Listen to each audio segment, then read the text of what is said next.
আসসালামু আলাইকুম এসএসসি 2023 সালের পরীক্ষার্থীরা তোমরা কেমন আছো সবাই। আমি তোমাদের জন্য এবং তোমাদের পড়াশোনাকে সহজ করার জন্য যেভাবে প্রতিদিনই ভিডিও দিয়ে যাচ্ছি আজকেও তার ব্যতিক্রম নয়। তো আজকে হচ্ছে আমি তোমাদের ইংলিশ কোশ্চেন প্যাটার্ন এসএসসি 2023 সালের যে কোশ্চেন প্যাটার্নটা কীরকম হবে টেস্ট এক্সামের। তো তোমাদের টেস্ট এক্সাম তো সবারই স্কুলে হচ্ছে, এমন সময় কিন্তু আমি একটা স্কুলের টেস্ট পরীক্ষা হয়ে গেছে, তো হয়ে যাচ্ছে আর কি, এখনও হচ্ছে। তো ইংলিশ ফার্স্ট পেপার কোশ্চেনটা তোমাদের জন্য কালেক্ট করলাম আর সেই কোশ্চেনের উপরে তোমাদেরকে এটার মার্ক ডিস্ট্রিবিউশন আর হচ্ছে কোশ্চেন প্যাটার্নটা সম্পর্কে বলবো। তো চলো কোশ্চেনের ভেতরে চলে যাওয়া যাক। এখানে তোমরা কোশ্চেনের উপরে লেখা দেখে বুঝতেই পারছো এটা কিন্তু এসএসসি 2022 টেস্ট এক্সামিনেশন লেখা। কারণ কি জানো, মানে টেস্ট এক্সামিনেশন এসএসসি মানে এখানে লেখা টেস্ট এক্সামিনেশন 2022। তোমরা কি আমার কথা বুঝতে পেরেছো? এখানে কিন্তু টেস্ট পরীক্ষাটা তোমাদের 22 সালেই হচ্ছে, কিন্তু এসএসসিটা তো হবে তোমাদের 23 সালে। তো এই যে 22 লেখা এই কারণেই লেখা। তো আমি কিন্তু এই কোশ্চেনটা কালেক্ট করেছি আর পুরো বাংলাদেশেই এই কোশ্চেনের প্যাটার্নটা ফলো করেই কিন্তু প্রশ্ন করা হবে। তো তোমরা কিন্তু চাইলে নির্দ্বিধায় এই প্যাটার্নটা ফলো করতে পারো। আর প্যাটার্ন জানাটা অনেক বেশি গুরুত্বপূর্ণ যে কোনো পরীক্ষার ক্ষেত্রেই।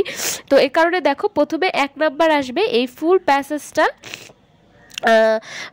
প্যাসেজটা থাকবে। তো এই প্যাসেজটা ফার্স্টে থাকবে, তারপর 1 নাম্বার প্রশ্ন আসবে। 1 নাম্বার প্রশ্নে আবার থাকবে হচ্ছে 10 নাম্বার। দেখো এই যে EFGHIJ, তো এই 10 নাম্বার মানে এমসিকিউ আকারে থাকবে, এগুলো তোমরা অ্যান্সার করবে। এই যে এগুলো এমসিকিউ আকারে থাকবে। আর তারপরে থাকবে হচ্ছে 2 number answer the following question. এখানে থাকবে হচ্ছে 5টা কোশ্চেন, 5টা কোশ্চেনে তোমরা হচ্ছে 6টা কোশ্চেন থাকবে, 6টা কোশ্চেনে 2 করে তোমরা মোট 12 নাম্বার পাবে আর কি।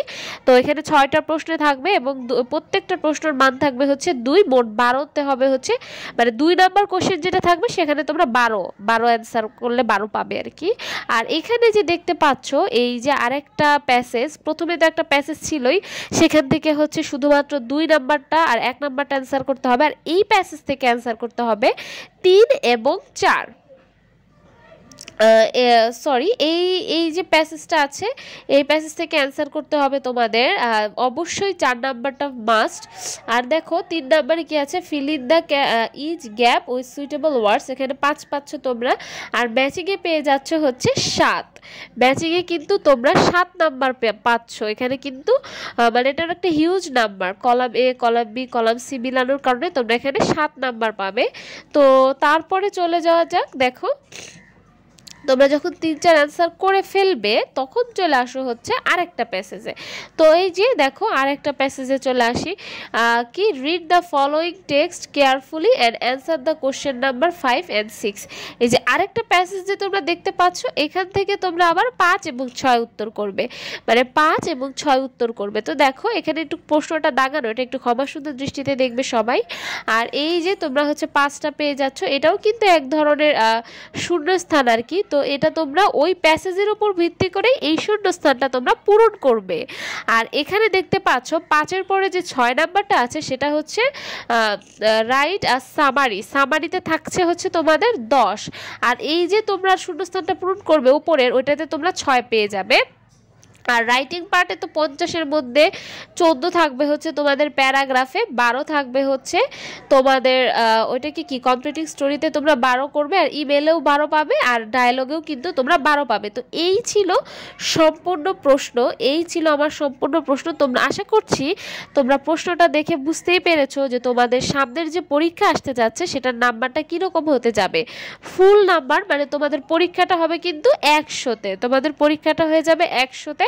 আর সময় হবে হচ্ছে 2 ঘন্টা 30 মিনিট, সময় হবে হচ্ছে 2 ঘন্টা 30 মিনিট। এখন প্রত্যেকটি স্কুলে 2 ঘন্টা 30 মিনিটও দিতে পারে, কিন্তু তোমাদের এসএসসি যেটা থাকবে সেখানে কিন্তু তোমরা 3 ঘন্টা করে সময় পাবে। তোমাদের আমি আবারও বলে দিচ্ছি এসএসসি পরীক্ষায় কিন্তু তোমরা 3 ঘন্টা করে সময় পাবে। এটা হচ্ছে পুরো বাংলাদেশের যে টেস্ট পরীক্ষা হচ্ছে 22 সালের যে টেস্ট পরীক্ষা হচ্ছে 23 সালের শিক্ষার্থীদের, মানে তোমাদের এসএসসির জন্য যে প্রিপারেশনটা আমরা 22 সালে নিচ্ছি আর কি সব স্কুলরা বা শিক্ষকরা। তো এটাকে ঘিরেই কিন্তু সময়টা এরকম দিয়েছে যাতে তোমরা তাড়াতাড়ি হাতের লেখাটা লিখতে পারো। তো সবাই ভালো থাকবে, সুস্থ থাকবে, আল্লাহ হাফেজ, আসসালামু আলাইকুম।